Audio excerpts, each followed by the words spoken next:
para reflexionar todos juntos. Esta semana, el día martes, fue martes y miércoles, yo participé en la jornada del martes, una larga jornada que se dio en un hotel de acá de la ciudad de Buenos Aires, a propósito de una cumbre que fue promovida por la OEA y la firma Strategos, que tenía que ver con la preocupación en la región, Latinoamérica, el Caribe, del avance del crimen organizado. Hubo varias exposiciones de gente de todas las ramas, fuerzas de seguridad, aduaneros, empresas privadas también. Y una disertación que a mí me interesó mucho fue la de con quien vamos a hablar ahora, que es el rector de la Universidad para la Paz. Él está en Costa Rica, es Francisco Rojas Aravena, y que ha tenido la gentileza de atendernos. Ahora él nos va a corregir si es así. La Universidad para la Paz, yo también desconocía, es una institución académica creada por Naciones Unidas, justamente es la única para fomentar, para estudiar y sostener, ahora se lo vamos a preguntar, la paz en el mundo. Rojas Aravena, ¿qué tal? ¿Cómo le va? Muy buenos días acá en la Argentina, no sé, allá en Costa Rica. Muy buenos días acá en un día de sol maravilloso. Imagino. Es Costa Rica. La envidia que tenemos de estar en Costa Rica. Y sin el frío de Buenos Aires. Sin el frío de Buenos Aires que lo ha experimentado. Aravena, yo le quería preguntar, a propósito de la disertación que hizo, que hubo algunos datos y que se nos puede compartir con los oyentes y demás, de los estudios que ha hecho con la institución de la cual es rector, usted es doctor en ciencias políticas, un poco de la preocupación que hay del avance de determinados conflictos, ya sea bélicos o, por ejemplo, como es la inteligencia artificial, y que ponen, si se quiere, en peligro la paz en el mundo. A ver, creo que estamos en un momento del sistema internacional que estamos viendo que se desmorona ante nuestros ojos, y eso genera graves peligros para el conjunto de la humanidad. El sistema de reglas, el sistema de normas está desapareciendo, y eso hace que la ley del más fuerte sea la que impere. Y esto tiene como consecuencia que la conflictividad aumenta en el mundo en las distintas regiones. Y hoy día podemos decir que hay dos grandes peligros. El primero es el peligro atómico. Lo estamos viendo en las semanas pasadas. Claro. El peligro atómico se expresa en la guerra en Ucrania, se expresa en el Medio Oriente, se expresa en Asia. Y por lo tanto es un tema cada vez más significativo, porque la Organización de Energía Atómica está perdiendo peso internacional, porque los estados piensan que la única alternativa que tienen para protegerse es tener armamento atómico. Y esto nos pone ante un peligro extremadamente grave con la expansión de lo nuclear. Un segundo aspecto tiene que ver con que no estamos en paz con nuestra casa común, no estamos en paz con el planeta. Y el cambio climático, no estamos tomando las medidas necesarias para evitar el antropoceno, que es la catástrofe ambiental que nos augura la ciencia si es que no se toman las medidas del caso, y que pueden afectar al conjunto de la humanidad o a una parte cada vez más significativa. Todos los días vemos noticias de situaciones extraordinarias con el clima. En Buenos Aires hace unos días cayó nieve donde nunca o en raras ocasiones había caído nieve. En Estados Unidos hubo un desborde de un río que dejó más de 50 muertos. Si miramos los calores en Europa, otro tanto. Entonces, por lo tanto, tenemos una situación con el clima extremadamente grave. A ello podemos agregar que las guerras, tanto en Europa como en el Medio Oriente y en África Central, se mantienen, aumentan en intensidad, y no se ven visos de que arreglos de paz puedan fructificar. Y eso hace que la tensión se expanda crecientemente más allá de las fronteras de donde estas situaciones se producen. A ello se agrega hoy día una guerra comercial cada vez más significativa, que lo que hace es aumentar las formas de evadir esa perspectiva de los impuestos, de las tasaciones, del ingreso de mercancías, y aumenta el comercio ilícito. Y el comercio ilícito lo que hace es generar corrupción en los distintos países para poder funcionar, y esa es la puerta de entrada del crimen organizado. Yo sabía que le quería preguntar, mostró algunos estudios que me gustaría que lo comparta con los oyentes. Por ejemplo, lo que pasa, algunos fenómenos en la región. La región, estoy hablando de Latinoamérica, el Caribe.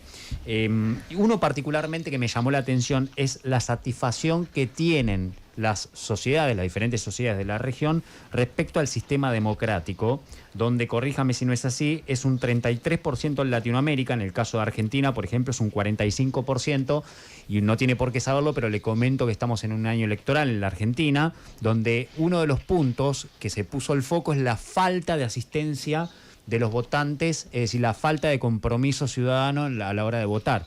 Es decir, es muy baja la satisfacción con el sistema democrático, por lo que vemos. Bueno, las y los latinoamericanos no están satisfechos con los sistemas democráticos. ¿Me escuchas? Sí, perfecto.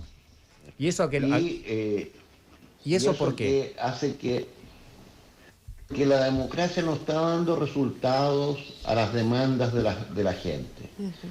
La demanda de la gente es cómo superar principalmente el tema de la pobreza, el tema de los ingresos económicos, el tema de la vivienda, el tema de la salud, en fin, el conjunto de responsabilidades que tiene el Estado. Y eso hace que el tema principal, que es que el Estado no responde a esto, y en muchos casos se generan situaciones muy complejas porque donde el Estado no llega, aparecen otros actores que empiezan a cumplir funciones estatales. Y eso se genera una gobernanza criminal, donde hay una cierta perspectiva de arreglo entre bandas criminales con el Estado para evitar que haya más muertes por homicidios allí. Y eso hace que la incertidumbre y las crisis recurrentes sean lo característico hoy día en el sistema internacional y en particular en América Latina, y eso hace que sea un tema cada vez más complejo, en el cual la inteligencia artificial produce aún mayor incertidumbre, afectando la perspectiva del índice de desarrollo humano, que tiende a bajar. Y entonces esto produce una insatisfacción con la democracia. De hecho, hay partes donde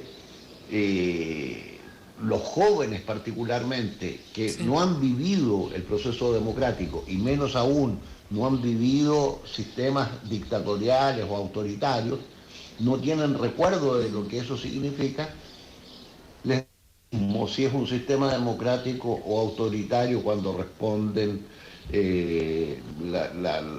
las encuestas en este ámbito. Ahora, Francisco, buenos días, Elizabeth lo saluda. Me preguntaba si detrás de toda esta descripción que hace usted respecto de todo lo que tiene... Hola, ¿sí me escucha? Creo que se cayó la comunicación. Hola, Francisco. Lo escuchamos perfectamente aquí. No, se cortó. Bueno, a mí me interesaba preguntarle, es muy interesante la descripción que él hace de la situación. De la situación, del escenario donde ve el crecimiento, los problemas que representan el cambio climático, los que representan la guerra y los nuevos formatos de guerra con este avance nuclear. Creo que lo tenemos de vuelta a Francisco. Francisco, ¿me escucha ahora? Sí, la escucho bien. Me interesaba preguntarle que detrás de esta descripción muy interesante que usted hace respecto de cambio climático, del avance de lo nuclear y de los peligros que eso implica, detrás también de la crisis de alguna manera de la democracia, me pregunto si no hay una cuestión más de fondo que tiene que ver con la ruptura de los lazos de solidaridad, con la idea de comunidad, que entiendo también aparece muy fuertemente a partir de lo que fue la pandemia de COVID, pero que se profundiza, ¿no? Esta individualidad al mango, les podemos decir en la Argentina, que abarca cada vez más circunstancias y que se inscribe en un fenómeno que no reporta lo que habitualmente considerábamos desde el sentido de la solidaridad, de la construcción de comunidad, ¿no? Por ahí de la mano también de un capitalismo un poco más feroz.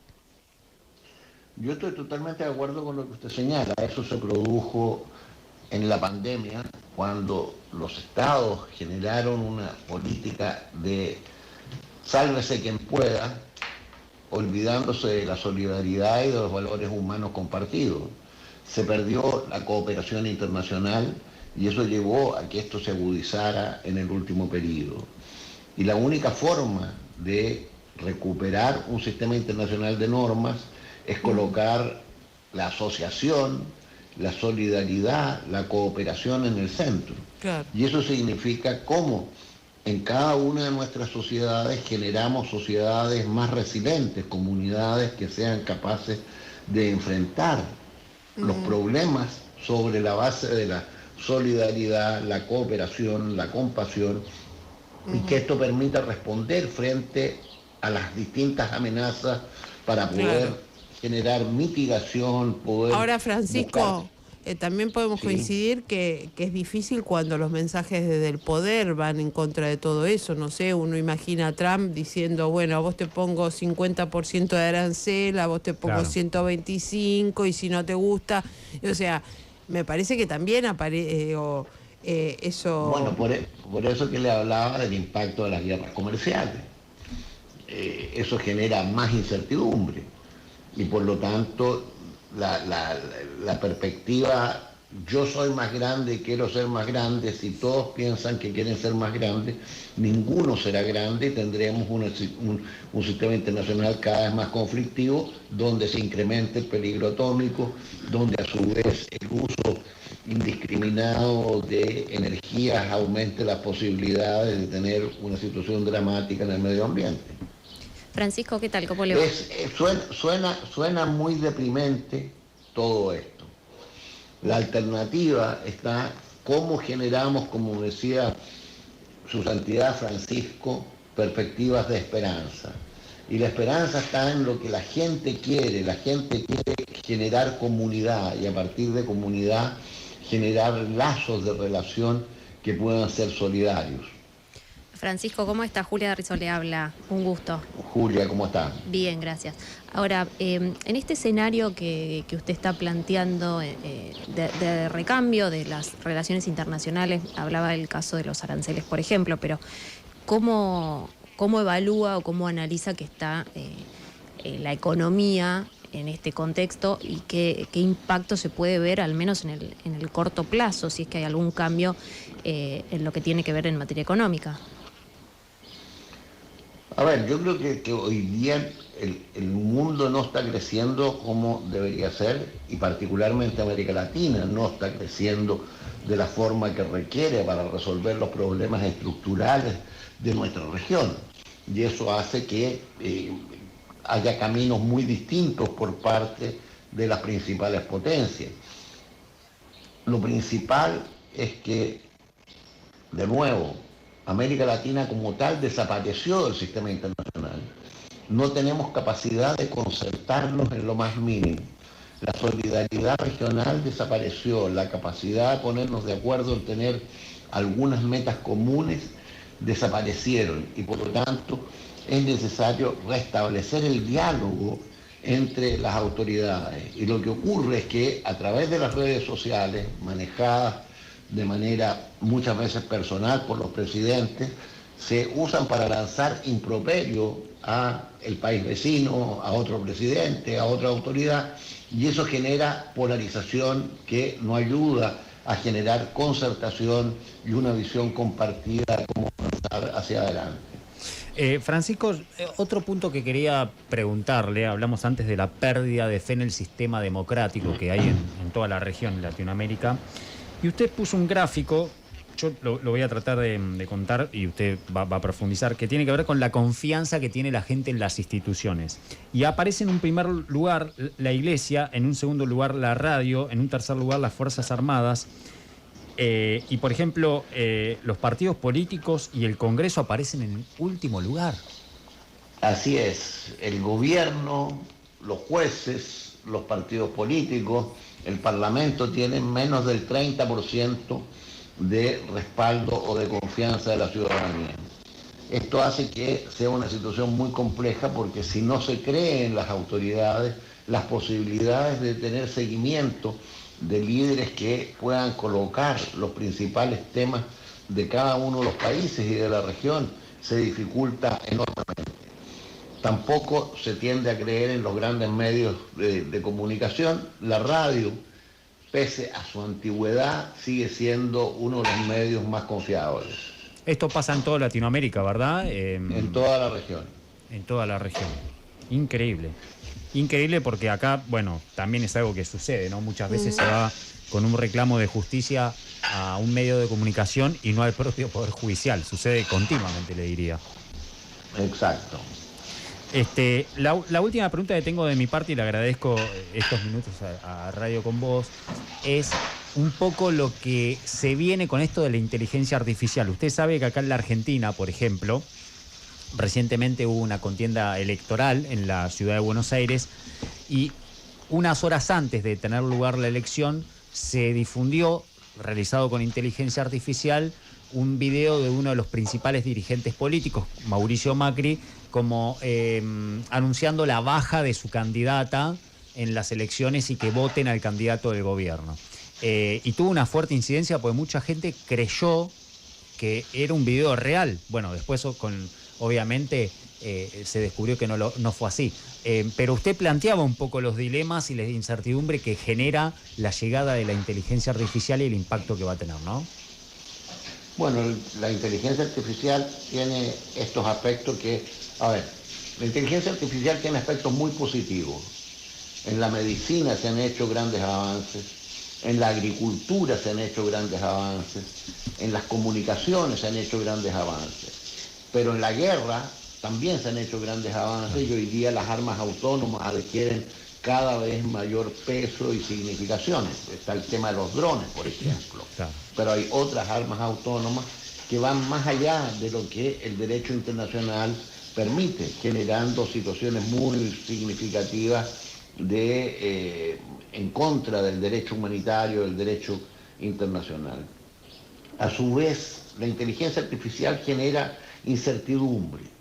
Y cuando hay incertidumbre hay miedo. Y por lo tanto, la posibilidad de desarrollar actividades de forma libre, de una conciencia sobre cómo actuar, tiende a perderse. Es lo que usted me señala en el ejemplo que ocurrió con el presidente Macri, y eso lo vamos a ver cada vez más con la inteligencia artificial, donde puede haber la imagen de una persona, la voz de una persona, diciendo cosas que esa persona jamás hubiera dicho. Y por lo tanto es necesario mirar esto.